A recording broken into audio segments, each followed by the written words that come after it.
E olha, essa vida de jornalista é muito interessante, né? Porque o que acontece no dia a dia é tão rico, quando a gente acha que já viu de tudo, aí vem aqui a realidade para nos mostrar que não é assim e ainda tem muita coisa para acontecer.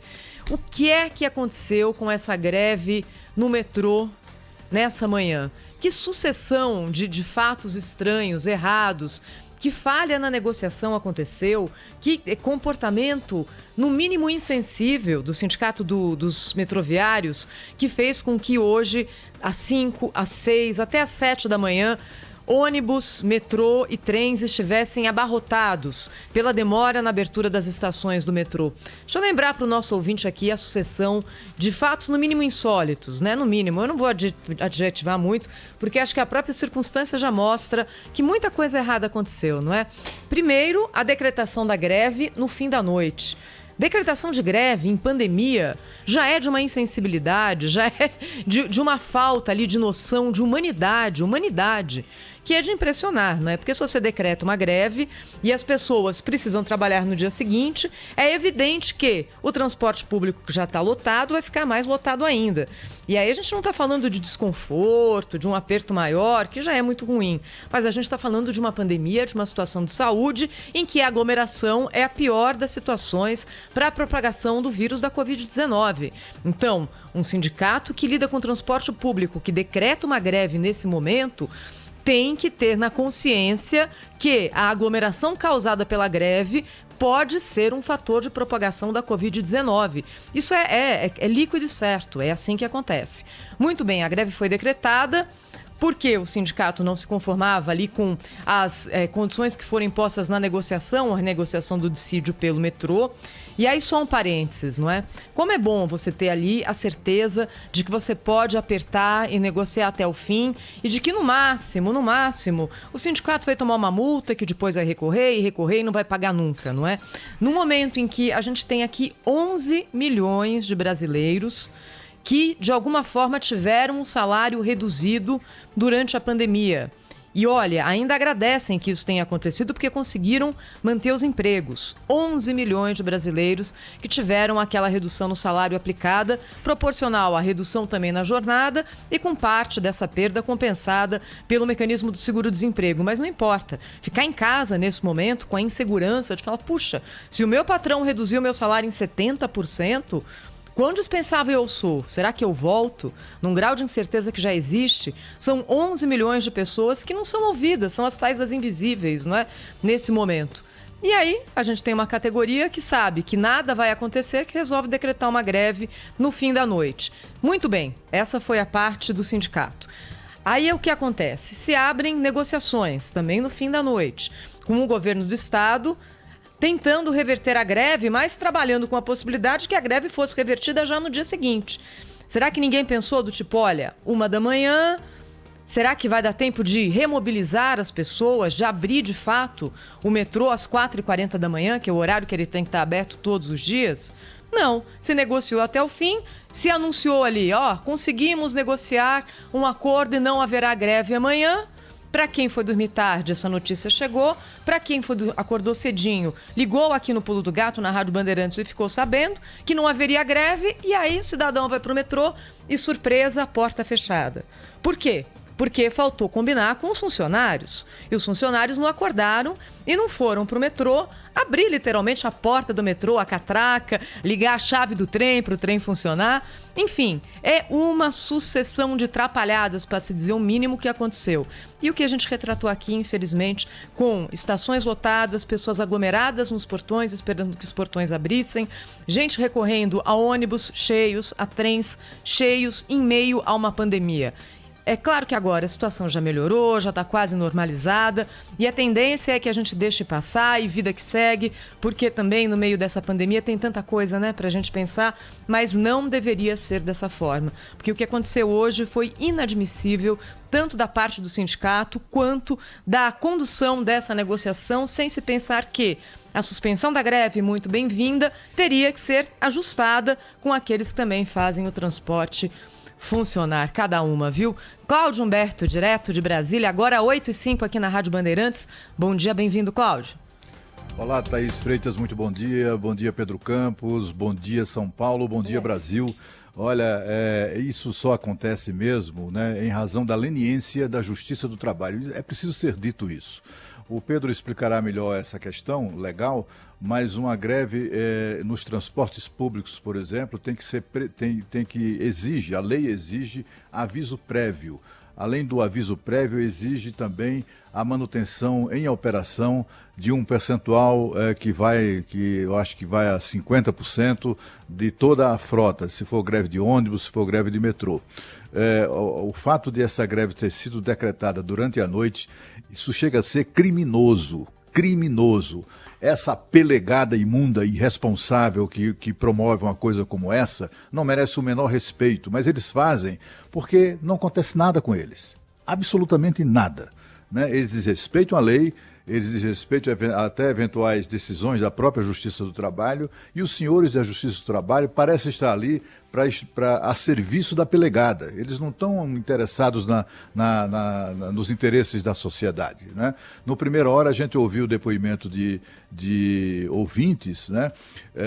Absolutamente indignados com o que aconteceu hoje pela manhã em São Paulo, com a paralisação do metrô, aquela confusão, além da aglomeração, os prejuízos que aquilo causou, né?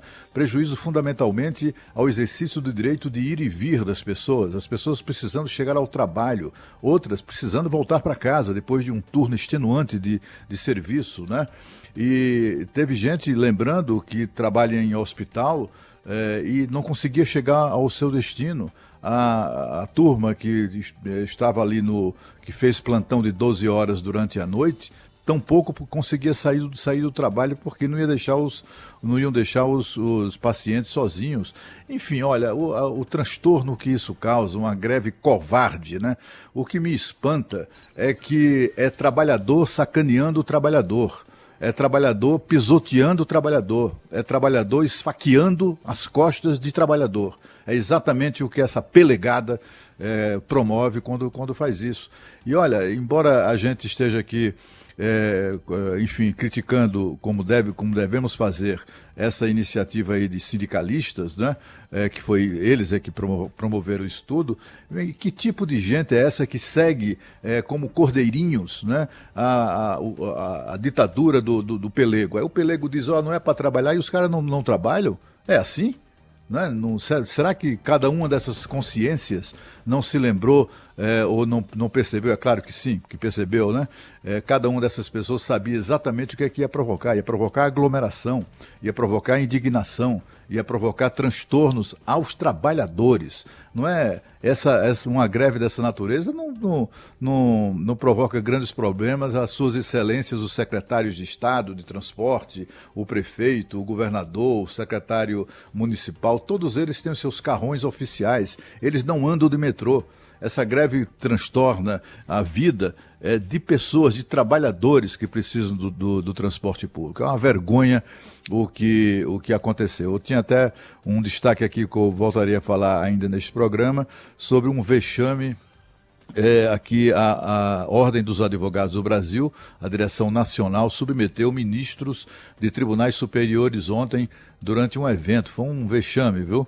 É um evento por videoconferência, com milhares de pessoas assistindo, inscritas para assistir, um congresso digital, alguma coisa assim, e sob o patrocínio, sabe de quê? Da Qualicorp, aquela empresa cujo fundador e acionista principal foi preso há 7 dias atrás. E aí essa Qualicorp é quem patrocina o evento. Aí os ministros que apareciam no vídeo, apareciam lá com a logomarca da Qualicorp do lado, assim. Numa situação para a qual eles não foram avisados, não foram prevenidos, e constitui uma irresponsabilidade rara de se ver. Depois a gente trata desse assunto. É verdade. Olha, Cláudio, você e a Thaís falaram muito bem sobre os sindicalistas. Eu quero falar sobre o governo do estado de São Paulo, que também tem responsabilidade sobre isso, né? Afinal de contas, a linha 1 azul, a linha 2 verde e a linha 3 vermelha do metrô, além do monotrilho lá, que é uma operação menor, né? Que é a linha 15 prata. Essas 3 linhas são as principais 3 linhas do metrô de São Paulo, né? A linha azul, porque liga a região norte e a região sul.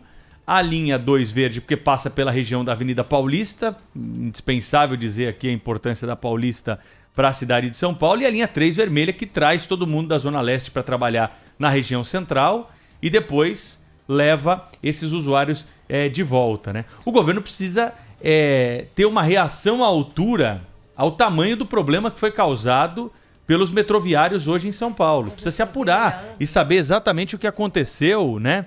E como foi passada essa informação aos metroviários, porque foi uma confusão geral, Cláudio. Além, Thaís, do problema de você não ter o metrô, foi a expectativa das pessoas de que haveria ali a operação normal, que a greve estava suspensa, e a desinformação no início da manhã. Quem não ligou o rádio de manhã no Pulo do Gato aqui da Rádio Bandeirantes foi pro metrô achando que ia ter operação normal, porque a notícia que circulava durante o fim da madrugada e início da manhã era essa: olha, chegamos a um acordo. Os metroviários, em assembleia virtual, decidiram suspender a greve. Só que a pessoa chegou ao metrô e deu com a cara na porta, né? E aí foi essa confusão geral. E uma falta de informação no início da manhã, porque era assim, vai abrir a estação daqui a pouco, mas vai abrir. Então o sujeito não sabe se espera, não sabe se pega um ônibus, se liga pro patrão para avisar que vai trabalhar e se pode pegar um transporte por aplicativo. O sujeito, por exemplo, que tem um carro em casa, ele não usa o carro por economia, para economizar, usa o transporte público, né? Sabendo que vai ter uma greve, ele sai com o carro de casa, ainda mais sabendo que o rodízio estava suspenso, né? E a prefeitura acertou, na minha avaliação, em ontem, já tomar essa decisão sobre a suspensão do rodízio, né? Já avisou as pessoas, você tem carro, amanhã saia de carro. Aí, de repente, suspende a greve. O sujeito fala, bom, vai estar tudo normal. Vai para a porta do metrô, dá com a cara na porta. Então é preciso sim investigar o que aconteceu, saber por que esses trabalhadores não foram avisados, como eles foram avisados. A população de São Paulo merece essa resposta. E uma punição para aqueles que, sabendo, não foram trabalhar, ou para aqueles que tinham que avisar e não avisaram os demais funcionários sobre a decisão tomada pelo sindicato. E aí é legal, Pedro, a gente colocar aqui a lembrança da nossa ouvinte Márcia, que fala o seguinte: as estações privatizadas não pararam. As linhas que são operadas pela iniciativa privada não pararam. Isso. Pararam aquelas que são operadas pelo governo do estado, o que mais uma vez aqui coloca a realidade, não é? Esse aqui é um fato pontual que mostra mais uma vez o que acontece aqui no nosso país, que infelizmente existem categorias de trabalhadores, né? Existiam os tais invisíveis, que o governo fazia de conta que não existiam, e não esse governo, durante muito tempo, né? Como é que você ignora a existência de 40 milhões de pessoas num país de 200 e pouco milhões de habitantes?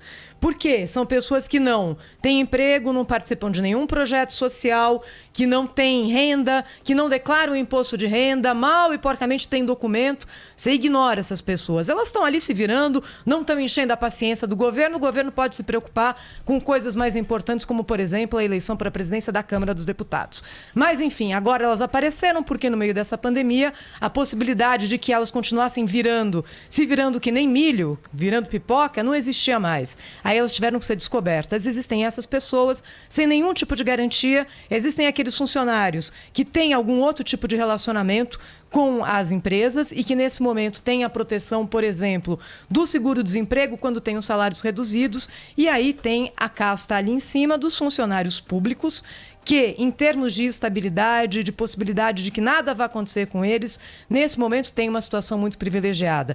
Sempre que a gente fala isso aqui, o ouvinte fica bravo, não é, Pedro? Porque, claro, tem muito funcionário público que ganha mal. E não é isso que a gente está falando. A gente não está discutindo salário. A gente está discutindo condição e relacionamento entre funcionário e empregador. Então, por que os funcionários do metrô, da linha estatal, fazem greve e a linha privatizada continua trabalhando? Eu acho que só esse fato aqui mostra que há uma grande diferença de tratamento que o país permite que exista ainda e que acho que nessa pandemia fica mais exposta porque coloca... As diferenças, infelizmente, estão aumentando, não é?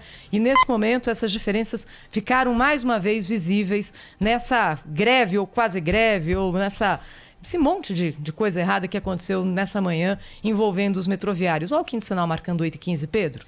Vamos chamar o Lucas Josino para atualizar então a situação para a gente da linha 3 vermelha do metrô. O Lucas está ao vivo conosco desde o início da manhã, trazendo informações aqui na Rádio Bandeirantes. Mais uma vez, bom dia, Lucas.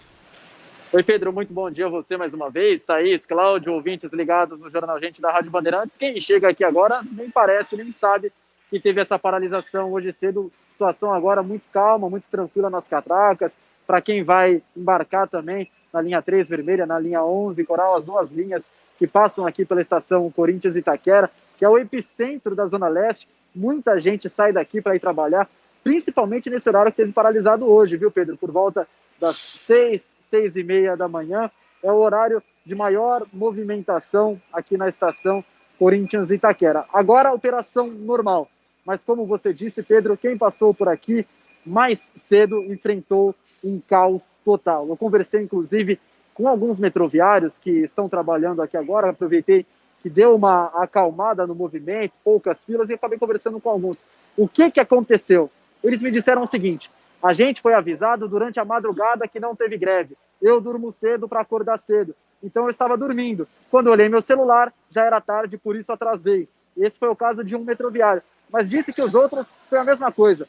Desavisados que não tinha greve, que a greve tinha sido suspensa, por isso demoraram para abrir. E aí gerou uma aglomeração muito grande mesmo aqui na estação Corinthians e Itaquera do metrô e também da CPTM. O metrô abriu as portas às 6h36, só foi normalizar por volta de 7h15, que aí sim as filas começaram a reduzir. Mas enquanto isso a aglomeração foi muito grande mesmo. Olha, Pedro, Thaís e Cláudio, poucas vezes vistas essa aglomeração que foi hoje cedo aqui na estação Corinthians e Itaquera, e as pessoas perguntando pra gente, para onde eu vou, o que eu faço? Ninguém tinha informação, porque os metroviários não passaram nada, e não passaram nada mesmo hoje cedo aqui na Zona Leste de São Paulo. Tá aí o repórter Lucas Josino, então, trazendo aquilo que a gente constatou aqui ao longo da manhã na programação da Rádio Bandeirantes, né? Não tinha mesmo como prever, e a desinformação também marcou essa paralisação aí dos metroviários. Normalmente quando tem greve, né? A gente tem um anúncio da greve, a gente se programa, consegue preparar ali e alterar a rotina.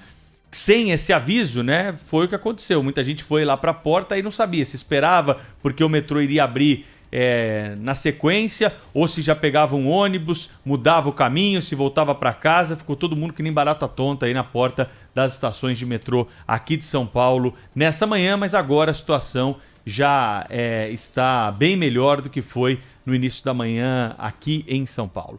8h18, você acompanha o Jornal Gente também pelo nosso canal do YouTube, youtube.com/Rádio Bandeirantes Oficial. E claro, participa conosco, mande a sua mensagem aqui para o 999048756.